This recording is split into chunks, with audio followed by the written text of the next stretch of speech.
And today we have two wonderful presenters who are Mariel Middlebrook, who's currently a sophomore, double major in Spanish and anthropology. And then we also have Allison Silverstein, who's currently a senior major in journalism. So now let's welcome the two presenters.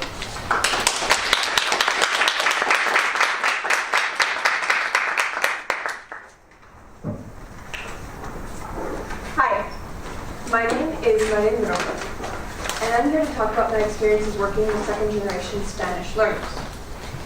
I became interested in this topic due to my own bilingual upbringing. I was raised by a Mexican mother and an American father, and spoke only Spanish for the first years of my life.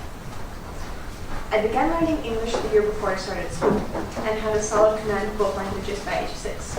However, being bilingual complicated aspects of my elementary school experience. It was harder to navigate speaking English at school and Spanish at home, and for this reason, I was slower at learning to read and write, and often felt socially isolated from the other children due to a language barrier. As I grew up, I observed other bilingual children struggling with the cultural and linguistic implications of speaking more than one language. After moving back to the U.S. for university, I became interested in education and was able to work with both elementary school children and high school students. Last semester, I was part of an anthropology class that conducted an individual semester-long ethnography. At the time, I was also working as a TA at Green Street, Teaching and Learning Center, and also co-taught at a language program for young children at the Russell Library.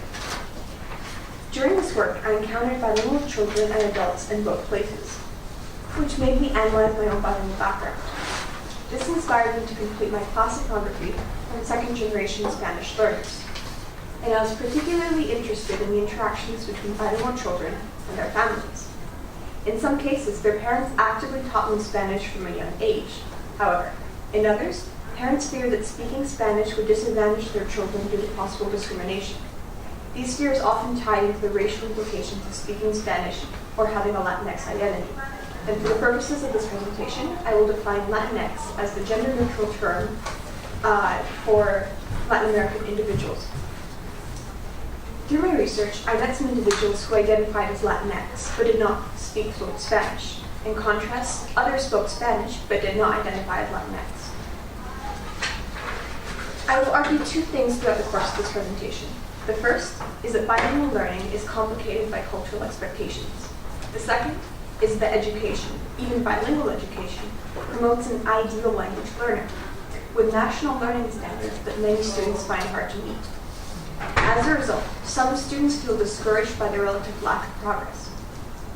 As part of my research, I followed Joan Daguerre and Caitlin Cleary's argument on, quote, immigration discourses and practices materialized in local schools and communities assume the formation of English-speaking citizens, unquote. If one believes that language forms part of what is considered to be ideal citizenship, then the structure of Anglophone educational and social norms enforces certain qualities in bilingual learners. For example, J. Ralph Gordon argues that American identity is based on a knowledge of English and other factors that suggest assimilation. Quote, the making of American citizens often hinges on the successful linguistic disciplining of racialized citizen subjects. Unquote. If citizens deviate from this proposed norm, they may face discrimination, or in the most extreme cases, legal action.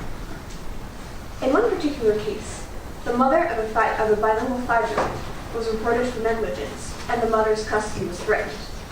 In a court hearing, the judge stated, quote, if she, the defendant's daughter, starts first grade with the other children and cannot even speak the language that the teachers and the other children speak, and she's a full-blooded American citizen, you're abusing that child, and you're relegating her to the position of housemaid, unquote. Here we have two opposing ideals of language acquisition. On one hand, in order to be a successful product of an Anglophone education, one must speak, read, and write perfect English. In some cases, knowledge of an additional language is deemed threatening, both to the knowledge of English and to U.S. national and social identity.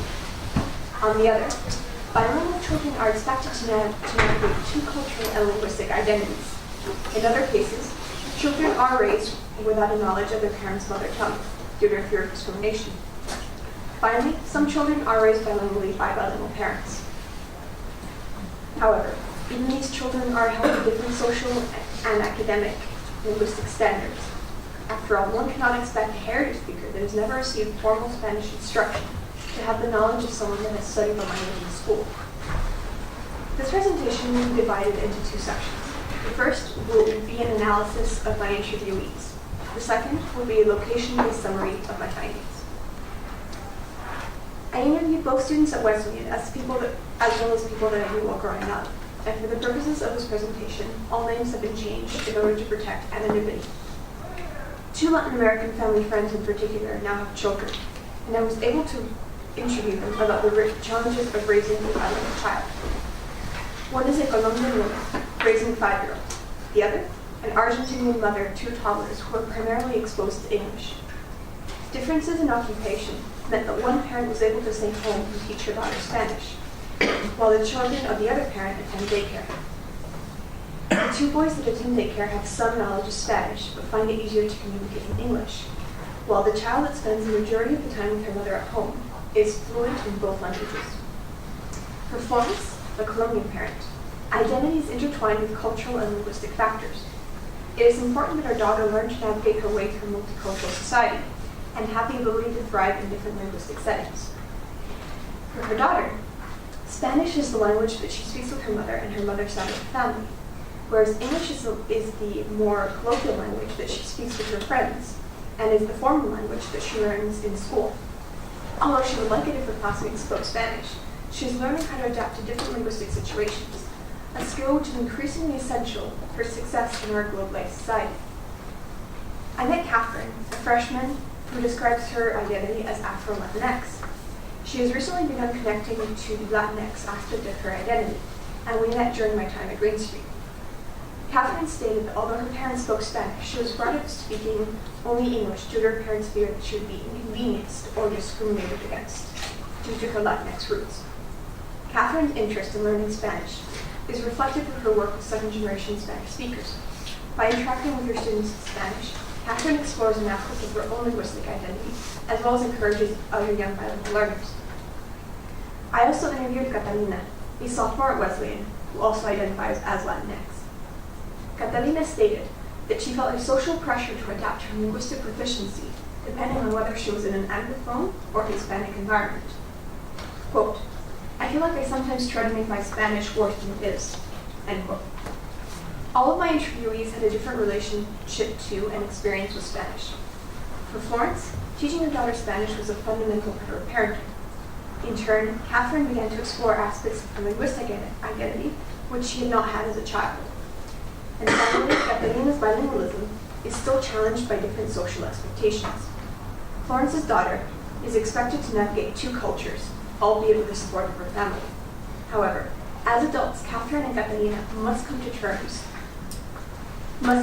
come to terms with their relationship to Spanish and the effect that bilingualism will have on their social and cultural identities. Among others, I currently TA at Middletown High School for Spanish 2-4 and AP. Through my involvement at the school, I have met students who are fluent in Spanish and others that are heritage speakers, but have never received formal language instruction. Few students seem to actively enjoy learning grammar, surprisingly enough, and many are intimidated by practicing their spoken Spanish. The students that are heritage speakers are at a distinct advantage. However, some of these heritage speaker students are less motivated to engage with the language in comparison to their classmates who have no prior experience in Spanish. The heritage speakers are in an interesting position when it comes to academic achievement. On one hand, they have a social and cultural understanding of the language that many of their classmates lack. On the other, they may be held to higher standards than they are able to meet, which may intimidate and in turn discourage them from continuing the practice of Spanish. During the time that I worked at Green Street, I met 2 sisters who had recently moved from Colombia. I was informed that until recently, neither of the girls had been able to speak English. However, after attending school for a year, the girls' English improved, and after another 6 months, both sisters became fluent. The two sisters were able to learn English because they interacted with their teachers and other adults in the language. Similarly, Catherine did not interact with her parents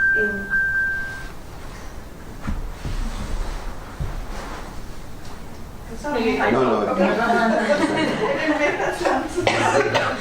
Similarly, Catherine did not interact with her parents in Spanish, but learned from other adults during her school years.